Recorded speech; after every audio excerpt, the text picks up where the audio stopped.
Okay, so we're about 24 hours away, Johan, to the big match at Ibrox. How much have Celtic recovered in the last month or so? How close are they, do you reckon, to firing on all cylinders? They are pretty close now, I have to say. Since obviously winning this, the Scottish Cup, obviously making this quadruple treble, I think they have started to play much better. Obviously they seem to have a lot of more confidence. They don't concede as many silly goals in a way, that they have been. So I think they're fairly close, and obviously Ismail Soro and David Turnbull, they've been revelations lately. So they definitely go to Ibrox with in a much better place than they've been anyway in the last 4 or 5 weeks. Your old buddy Neil Lennon's got another interesting team selection ahead of him, hasn't he? Because obviously he went to Scott Brown for the Scottish Cup final. The quadruple treble was completed. Is it Scott Brown again here for this one, as opposed to Soro? It's a tricky one. I mean, you can never beat experience, and Scott Brown is a player that is a perfect fit for games like this. An old firm game where you either have a lot of support or you have the majority of support against you, and that's something that Scott Brown he thrives on. But I do think Sora has been playing so well lately, and I can't see Neil leaving him out for this game. But you never know. Like he did in the cup final, he might go with experience. Nevertheless, it's going to be likewise for me. I think it's two really, really good players. Sori in form. He's got the energy. He's got the enthusiasm. And you've got Scott Brown, who's been around the corner. He knows everything about this kind of game. So it's going to be very, very interesting to see, though. Was that the Mjallby sidestep? Yeah, sometimes you have to play the political card. You know that. No, I thought you played that really cleverly. Alec, are Celtic a much tougher proposition now for Rangers than they were, say, a month ago? Yeah, I think middle to front, Rob, they look as if they've got their kind of fluency back. Yeah, Johan mentions young David Turnbull, so he's been fitted in seamlessly. He's actually looking as if he is one of the key men at the moment. And obviously they're going with two up front, so that poses problems as well. Griffiths is starting to get amongst the goals. Edouard's starting to score again. So I think middle to front. I think the key problem for me is always going to be at the back. I know Johan's mentioned having a wee bit more resolute of late. You have to ask questions whether Julian will make it as well, having got a sore one a couple of days ago.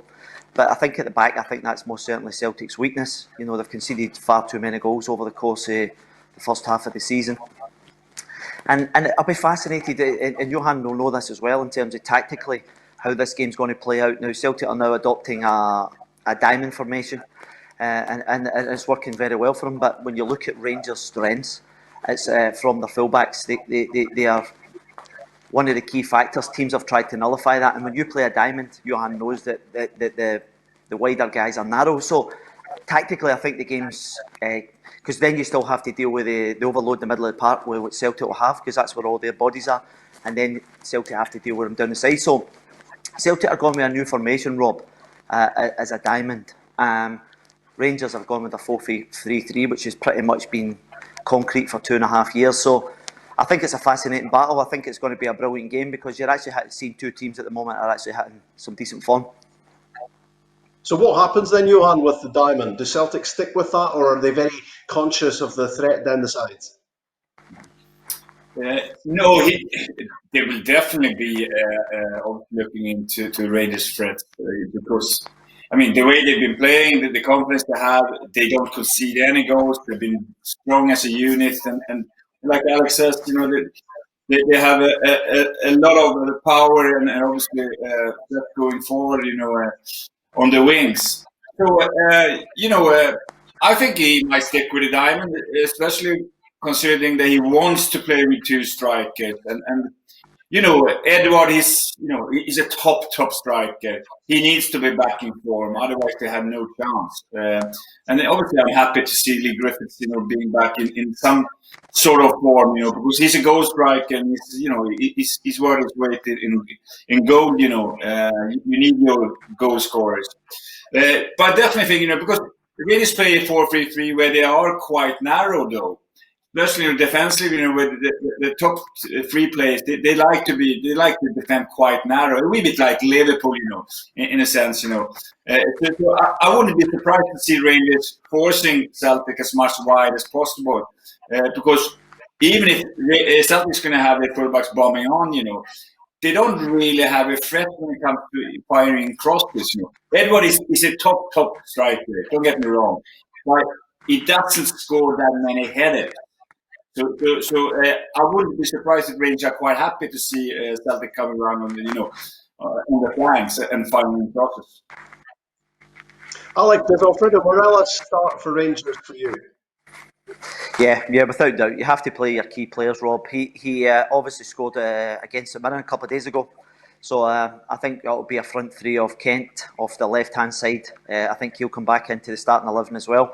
And Kemar Roof is the informed striker at the moment. He scored 4 in his last 4, 12 goals and 12 starts. He's a remarkable addition. But he can actually play as a 9, Rob, or he can play off a striker. So he's quite adept at kind of finding pockets as well, try and drag people towards the play, and that'll free up. And that's the reason why I think Ryan Kent will play, because you need a runner going in behind. And he's caused Celtic problems whenever he's actually played against them. No Jack, no Arfield. So I suppose that just means the Rangers midfield picks itself.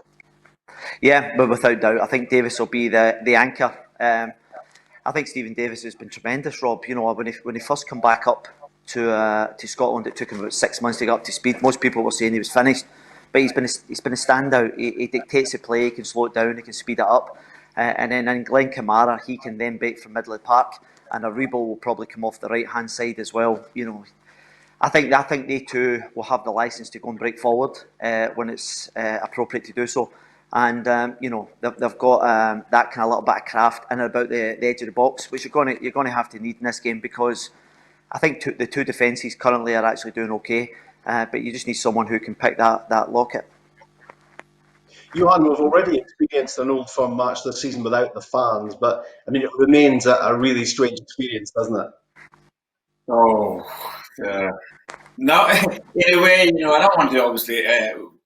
We need to do what we do obviously in these strange times, but it was sad obviously to experience the first one, because this game is a special one. It's a special one. It's one of the games in the world you want to play in and be involved in, and obviously with the fans and the sport and all the electric atmosphere. So I think some players do thrive probably on it because it's less pressure on them. Most players do. As a player, you want to play in the big games, right? Obviously, you either have a lot of fans with you, or even a lot of fans against you. I kind of like when they were against me. So that's just the way it is. But we have to accept this. I think Celtic's problem is going to be, like I say, they really need to be strong defensively. They can't concede any silly goals because they won't get that many chances against the Rangers defense. The problem is that Christian Julian is a major doubt. That's going to be a big loss if he can't start. I saw you smiling there, Alec Rae, as well, at the prospect of no fans, because you liked a little bit of hate coming your way as well, didn't you? Well, listen, I think the rivalry's unprecedented in terms of this particular fixture. Listen, there's most certainly less pressure on the players because of the kind of groans from 50 or 60,000 fans. You feel it, you experience it as you drive up to the ground. So unfortunately, that's not going to be there. But I think we're so far down the road. We're halfway through a season where the players are pretty much, they're used to it. They know what the expectation. There is pressure in this game because of the magnitude. And Johan was talking about Julian. For me, in terms of the Rangers defence, I think Steven Gerrard will go with Balogun, partly because of the two strikers that Celtic will adopt. They like to play off the shoulder, so I think the pace from Balogun will probably get better recovery than Hillander who takes up some good positional sense. But for me, I think Balogun will be there, and I think one of the key things, I think Johan says, about passing up opportunities and things. I think one of the key things as well going into this game is Barkas. He's got the vote of confidence a couple of days ago of Neil, and he hasn't really kind of made any big saves that have mattered over the piece. So if I was Steven Gerrard, I would say try and pepper his goal early doors, just try and ask the questions of it, and that's just applying some pressure, similar to what Johan's talking from the fans. Do you think, Johan, there's a pressure to play Vasilis Barkas because of his big price tag? To a certain degree, yes. Like Alex says, obviously Neil has given him the vote of confidence. Is it deserved or not? I'm not sure. He was signed to be the number one, and obviously they need to give him this tag. But he needs to do better. He hasn't been good enough. He was signed to be number one, and speaks volumes when Neil has used 3 goalkeepers, because obviously the form has not been good enough. At the same time, it's up to him now. It's up to Barkas to show that he's good enough. It's up to him to show Neil and his coaching staff that he should be number one. And obviously for our sake, I hope so. But he really, really needs. And Celtic, they will need a very strong goalkeeper. We were talking there, Alec, about the lack of atmosphere. I'm just wondering, how fired up did you get in a Rangers Celtic game? What did Old Firm do to you? Rob, it's hard to describe. One of my first Old Firm games, I went with a tackle with Neil Lennon, and my foot and his caught the ball at the same time, and I knew I was in trouble. I was really struggling. The pain was instant, and I went over to see the doctor, who gave me 2 paracetamols, Rob, and he says, "You'll be okay. Take the paracetamols." And I played the 90 minutes, and we lost to a late goal to Celtic that day. And I went for a scan the following day, and I had a 2-inch tear in my calf. So I played the full game. So in terms of what this game means, the adrenaline things, you can get through so much. Effectively, I was out for about 10 or 11 weeks after that game. But the actual atmosphere and the magnitude of the game can get you through a lot. But they are special ties, and they only matter, Rob, when you win. Because everybody, you can't wait to put it to bed if you lose it. Johan will tell you, when you're walking about, it impacts you. Getting into the next few days, you're getting into the next tie, you're a bit low. So it really does impact you. So it's important to try and get the victory. And I think in terms of the circumstances, because Celtic have 3 games in hand as well, it really just adds a wee bit more spice to this tie. We're talking here about a silent stadium, Johan, and apart from the yelping from the technical area, and I guess there's going to be plenty of that going on anyway, but what was the noisiest the Old Firm match ever got in your memory? Oh, they were all, man. No, in a good way. I wouldn't take back anything of that. They were a great experience. But obviously the first one for me, because I was signed 2 days before my first game, which was an Old Firm game, and I didn't expect it to start or anything like that. But I was just thrown into it. The first 10 minutes in my head was just mayhem. I didn't want a ball. It was just crazy.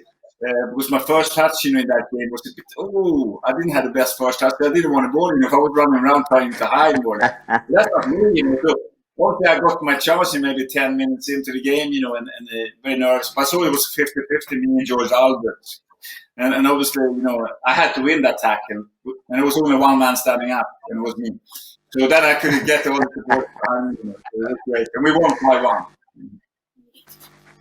Is it must win, Alec, this one for Celtic? Yeah, I would think so, Rob. I think if you go 19 points clear, all being that Celtic would have 3 games in hand, I think 10 points at this stage, I think it becomes very difficult for Celtic to. I just can't see Rangers losing that amount of games, Rob. I take on board that there'll be a couple more Old Firm games to go, but I think it is a must win. I think Steven Gerrard would be relatively comfortable with a draw, even partly because they're in such a good position at the moment. And if Rangers win, is it all over? No, I wouldn't say it's all over, Rob. I think there's so much football still to be played. We've seen big leads lost in the past, so I don't think anyone from Rangers would actually suggest it was over. I think the fans would think it was most certainly over because, you know, they would see the gap, they would see the points lead. But I wouldn't say it was over because you've still got a couple of Old Firm games to go, and I still think there'll be points dropped either way out with the Old Firm. Johan, a draw at Ibrox under normal circumstances would be okay for Celtic. Is it okay this time? Is a draw any good? It's not ideal, but I'm not going to jump on the drama bandwagon here and be too dramatic. It's not a must-win game, but it's not a must-lose. I agree with must not lose because it's going to be the gap is going to be a bit too much. I do think if Rangers win, but I think with the confidence, I think a draw would be a result. Not you're not going to be 100% happy with it because of the standings and how the gap is, the point gap. But I do think though, you could live with a draw and still believe that you can turn this around. And obviously, a win it would be a fantastic good result because then you're right back into it, But it's a must not lose game for Celtic. And your prediction, Johan? No, I do think Celtic's got a chance. I have to say I'm very impressed by how strong Rangers have been. They have not only performed, but they're picking up the points and they're very, very strong defensively. I still think though that Celtic, with the new confidence, they have the players that can punish Rangers, and if they really perform, I do think Celtic can win 2-1. Okay, 2-1. Alec, for you?